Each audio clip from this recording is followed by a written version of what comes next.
संसद के 146 सांसदों को सस्पेंड किए जाने के मामले में इंडिया गठबंधन द्वारा देश भर में विरोध प्रदर्शन किया गया। साइबर सिटी गुरुग्राम की सड़कों पर कांग्रेसियों ने भाजपा सरकार के खिलाफ जमकर नारेबाजी की। कांग्रेसियों ने कमान सराय स्थित कांग्रेस कार्यालय से महाराजा अग्रसेन चौक तक विरोध प्रदर्शन करते हुए भाजपा सरकार के खिलाफ जमकर नारेबाजी की। कांग्रेसियों का कहना है कि जिस तरह से एक साथ 146 सांसदों को निलंबित किया गया है वह एक षड्यंत्र है ताकि पूरे विपक्ष को बाहर किया जा सके। मिमिक्री को लेकर कांग्रेसियों का कहना है कि इससे पहले कई भाजपा नेताओं यहां तक कि प्रधानमंत्री ने भी कई बार मिमिक्री की है, उन पर किसी भी तरह का एक्शन नहीं हुआ है। अब विपक्ष को बाहर निकालने और अपनी मनमानी चलाने के लिए ही इसे मुद्दा बनाया जा रहा है। हमारे सांसदों को इंडिया पूरे गठबंधन के सांसदों को सस्पेंड किया गया है। वो एक तानाशाही का रवैया था, कोई इतना बड़ा मुद्दा नहीं था।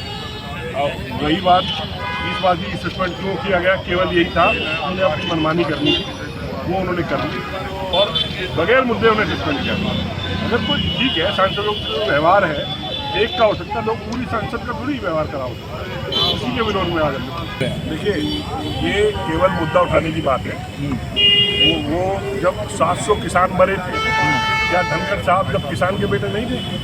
आप लोगों ने धनखड़ साहब का देखा है? कहाँ रहते हैं वो? गुड़गांव के कमेलियाज में उनका मकान है। वो फार्मर है तो कमेलियाज में रहेंगे। चलो, उस बात को भी हम अलग कर देते हैं। रही बात उसकी किस तरीके से जाति का अपमान होगा, रमेश बिदूड़ी ने बोला, क्या किसी जाति का अपमान नहीं हुआ? प्रधानमंत्री ने मिमिक्री करी, जब किसी जाति का अपमान नहीं हुआ।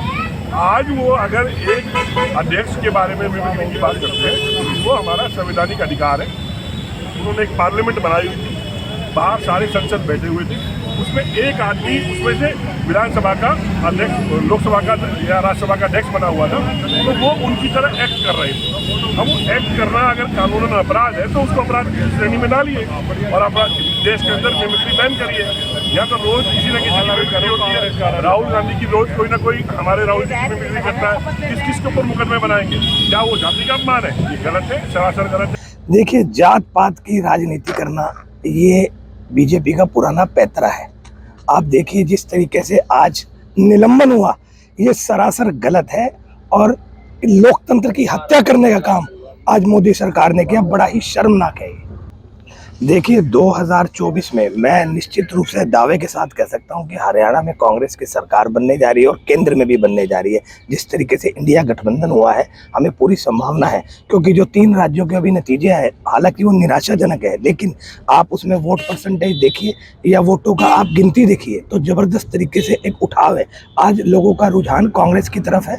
और जहाँ तक संगठन की बात है, देखिए, जब संगठन नहीं था तब भी जो था हम लोगों की 31 सीटें आने का काम हुआ था। और अगर अब संगठन बहुत जल्दी बनने वाला है, क्योंकि संभावना बताई जा रही है कि लगभग और इस कमिंग महीने के अंदर अंदर संगठन बन जाएगा और आप देखिएगा निश्चित रूप से 2024 में हमारी सरकार बनेगी। फिलहाल कांग्रेसियों ने विरोध प्रदर्शन करते हुए साफ कर दिया है कि वह भाजपा की मनमानी को रोकने के लिए आवाज बुलंद कर चुके हैं। उनका आंदोलन तब तक नहीं रुकेगा जब तक सांसदों को बहाल नहीं किया जाता और भाजपा की मनमानी पर रोक नहीं लग जाती। पंजाब केसरी टीवी के लिए गुरुग्राम से नीरज वशिष्ठ की रिपोर्ट।